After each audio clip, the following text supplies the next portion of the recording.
So we started with the Page of Rods, as you can see up there. I'll move it to that side. Then the Two of Swords, then the Six of Swords, and then the Three of Pentacles. So no major arcanas for you guys. Two swords, a pentacle, and that rod. So timing wise, I'm going to leave it very fluid and open.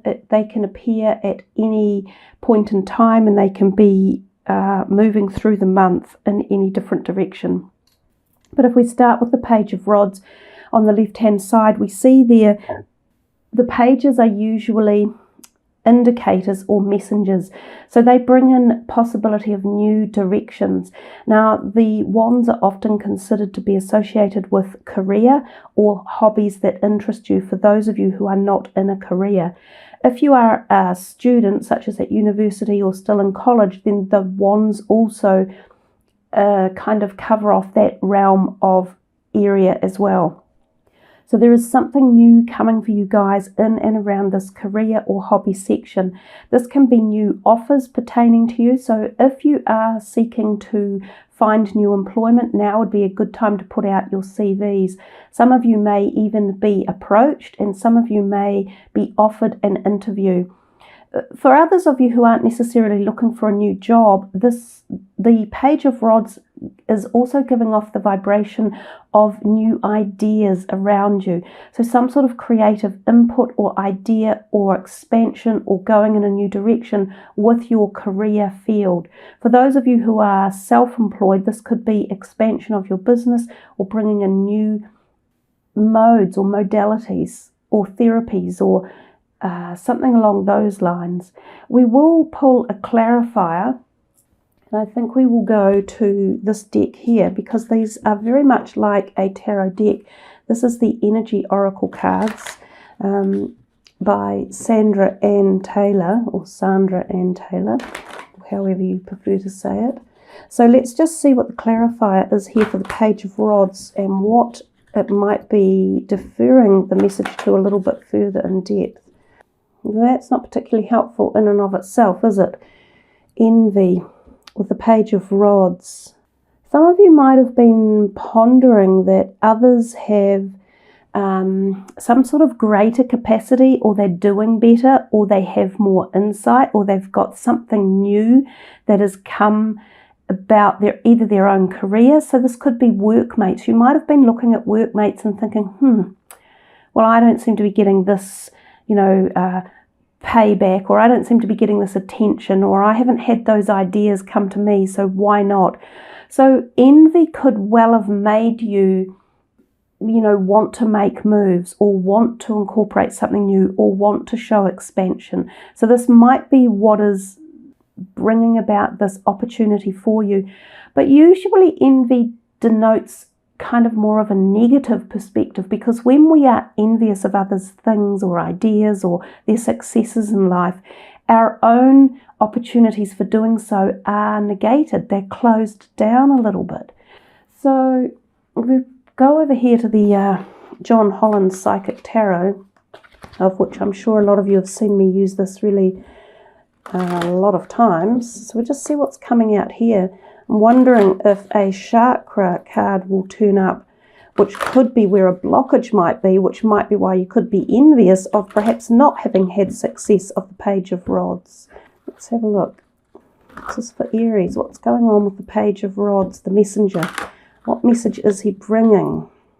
Patience. Okay, so Patience is number 14, and in his deck that represents the Temperance card, so it is bringing in balance. So yeah, I think if any of you have had this kind of like you're feeling frustrated, or you're feeling things haven't happened fast enough, or you're feeling that other people are getting the successes that you wanted, you're being asked to have some balance and some patience and temper things out and get rid of any of this type of feeling, the envy, because that's slowing things up for you guys. You need to be more open and willing and accepting, and look out. So keep your eyes open and actually go out and seek to apply for jobs or applications, or even things like visas.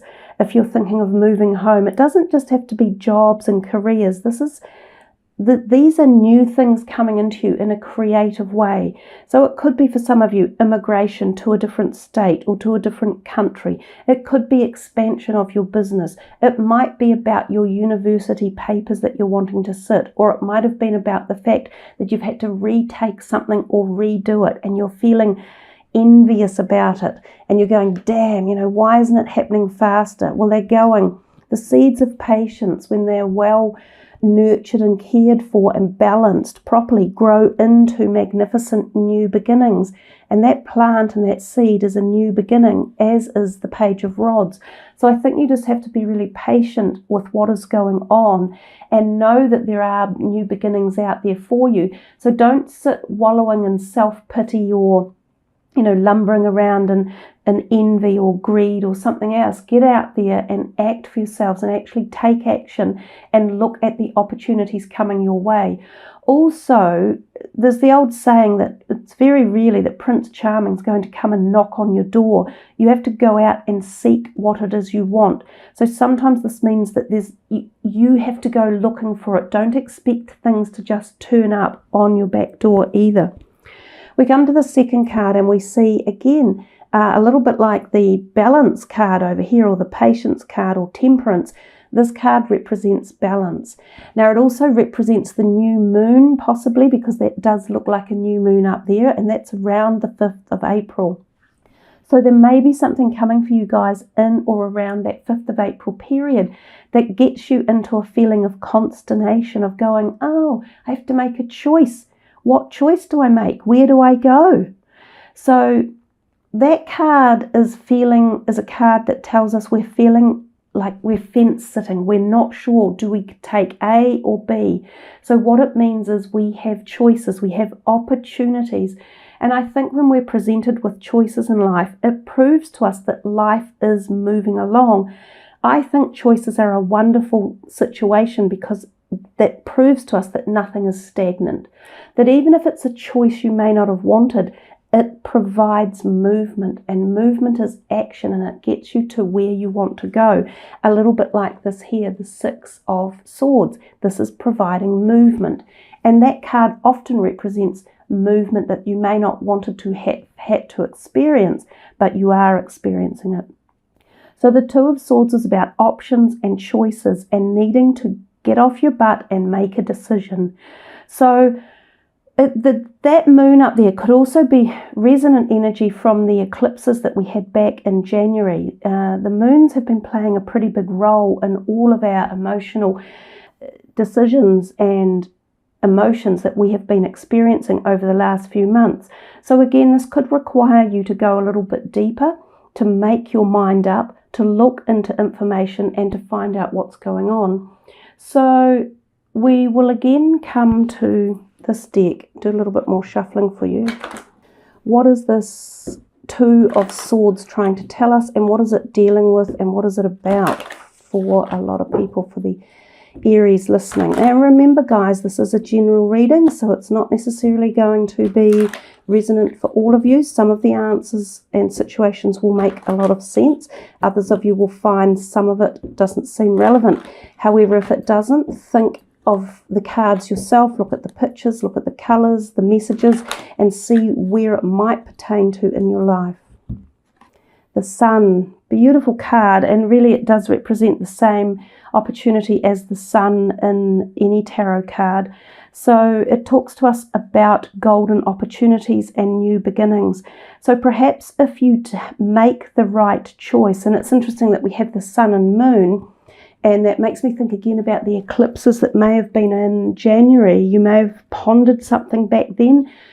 You may have been stuck, or you may have started a project back in January or around that February time frame, where there was something that you either thought about or went through or wanted to propagate or, get it going, and it might be coming to fruition now or beginning to take shape. So it is about decision making, and it's about choosing one that will profiteer you and take you into this energy of the Sun. It's quite a pretty little card. I'll hold it up for you guys to see so that you can actually get the Sun shining right on you, and it might bring about some sort of, fruition or fruiting of the mind, or bringing into reality this concept that you're challenging yourself with the Two of Swords. You know, why are you pondering about this decision? Why can't you make the choice to go left or right, or to take A or B, or to drop something off, or to have more confidence in yourself, or to actually go forth and make the steps? Let's have a look. We'll use one of these cards. These are angel cards. They often have specific answers. So we will see what other referencing here for the sun is. Let go. Well, yeah, exactly.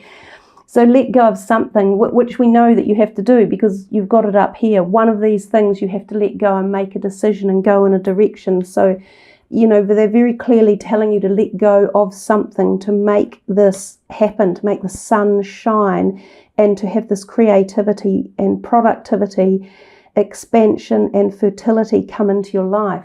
So what is it for you guys, Aries? Is it romance? Is it love? Is it career? Is it health? It's something along those lines anyhow. Let's just pull one of these. These are quite intense cards. These are the cosmic reading cards. So let's see how many of you feel inclined to finish off this particular message and agree with the cosmic message that's coming. So this is the final clarifier for that Two of Swords and where it is heading us. Let's have a look. Big cards, these ones. They're quite, as you can see, they're a lot bigger than the others. One more shuffle. That wasn't very good. Shadow self. So yeah, it's a personal issue with you guys. It's something about what you've been dealing with, like the dark night of the dark night of the soul. The shadow self is that part of us that we often hide from, or, you know, we struggle to address. It can sometimes be, for some of us, it's what we can be ashamed of or frightened of for some, you know. And it's about knowing that every single person on the planet has a shadow self, and that once we align our two realms, and there's more than two realms of it, but once we take stock of and heed of the shadow self, we become more whole, and then we can integrate and we can flow with more clarity. We can regain our divinity. We can move forward. We don't find ourselves so stuck. So the number is 28, which of course adds up to a 1, like a new beginning. And you've got the 1 here with the sun, and there's the 2 up there. So we're way down at the beginning of something that's going to take you guys forward. I will read for you the words from the shadow self part of this the book. Unless you learn to face your own shadows, you will continue to see them in others, because the world outside you is only a reflection of the world inside you. You may be wondering why you've been facing so many triggers and challenges of late.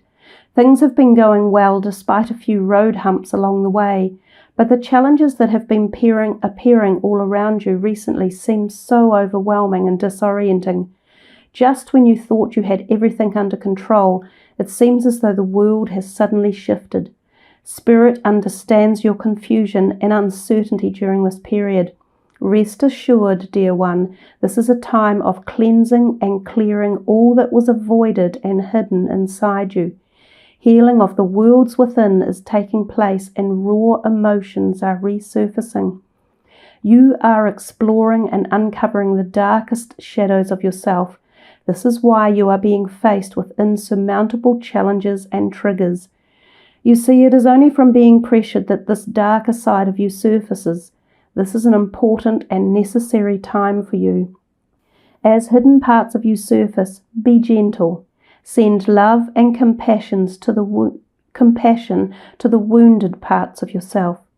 If there is rage, send love. If there is hurt, send love. May love reign on all aspects of you, whether they be dark or light. This period can be quite testing, being challenged by unforeseen events triggered by people closest to you. Through this cleansing process, your level of consciousness is expanding to new and heightened states of awareness and clarity. As you move through this period, be assured you are not alone and that there is light at the end of the tunnel. And an affirmation you can use is, I am healed as I acknowledge all aspects of myself. And this associates with the base and sacral chakra. So as I say, I think these cards are very, very powerful. We probably don't need too many of them in a full reading, but I think it aligns very nicely with this card at the top and this feeling of, not knowing and not being able to see fully ourselves because we were blindfolding. We were hiding from a part of ourselves and the dark shadow of, of the night, the dark soul of the night. So some of you might be going through really intense emotional times where you are finding challenging situations brought about by your own feelings and perhaps by events thrust onto you by others in your life, perhaps close partners or family members or community issues or even societal issues, sometimes health related as well. So know that they are asking you to let go of anger or rage or emotions that are negative and to bring in the light and the love and experience the energies of the penultimate light in our life, that of the sun, and feel the healing that can take place when we coerce and merge all of these together and end up with this kind of like new birthing and new opportunities of the sun. So I think I'll sit that up there now and leave it sitting up there with that glowing energy of the sun over the top of it so that it's healing any cathartic issues that are going on in the background and any traumas associated with it. And, I'm not surprised that we're getting such intense messages as this reading is developing because, of course, as I said in the very beginning, this is really your birthday reading. So I often find at the times of our birthday, we go through really intense connections to our soul and to our beginning and to the reason why we came in here. Sometimes we don't really notice it, but it is going on in the background and in the subconscious. So if we carry on from where that last message left us about moving into a new place and, conquering some of these worrying trends or thoughts or situations that had been occurring, it takes us naturally to this next card, the Six of Swords, which is all about moving into calmer waters and being prepared for this journey and being ready to move away from something that has been disturbing us, regardless of what it might be, whether it's a relationship, whether it's been a career situation, whether you're moving away from a health issue, or whether you need to move from one country to another or from one neighborhood to another, whether you are moving because of emotions, physicality, finances, health, any form of disruption, but it's taking you to calmer waters. And sometimes you move with something or someone like a family member and they go with you, so you're often not necessarily alone. Now, of course, the other thing that this card can represent is travel, literally across water. So some of you might be going traveling in the month of April, and it could be for a holiday. Some of you might be traveling to move to somewhere else or to take a break, literally, or take a retreat to somewhere. So I view it as a positive card, even though it has a lot of grey and blue in it. So it talks to us about the emotions, it talks to us about communication as well at various levels. So let's see what the John Holland deck has to add to that for clarification. What are you wanting to tell us more about the Six of Swords? What do we need to know and expand on with the messages for this card? Okay. Disruption, number 17, and of course that is number 16, and that is the Tower. So even though we had no major arcanas in our first round of cards, we've since managed to get out the Sun per se, and we now have the Tower card. So this Tower card can be about unbelievable change at a very deep spiritual and conscious level. And it makes sense when we saw this card over here, the shadow self, and what we were dealing with in moving on from some aspects of trying to re-heal or regroup with ourselves. So the disruption card, the Tower, is often like an alchemic reaction taking place to events. Now, this card is about moving on and moving away from something that has been disruptive. So the Tower is kind of saying it might be an event that has already occurred or could still be occurring for you, but it could be an event that is propagated in April. So some of you may not even be aware of or understand that this event is coming yet. Although if it does, its foundations are seeded a long time ago. So the Tower or disruption card only turns up after a long period of imbalance, destabilization, lack of equality, lack of unity, and lack of flow through your body and your mind and your soul. So the disruption card has to happen to create or to allow this movement and this movement forward for yourself and possibly some other people that you take with you, either literally or metaphysically. You know, it's a very, very powerful card, and it does denote a change at a deep level. I think this reading seems to, the further we are going on, the more personal it has become and the more deeply intensifying it has become, with cards such as the shadow self and the disruption card coming out, and especially playing out so closely to each other. So some of you might feel that this is a time of great change coming into your life, you know, like an epoch moment of saying, wow, I'm beginning to wake up to who I am or how I want to be treated or what I value in life or what I deserve in life as well.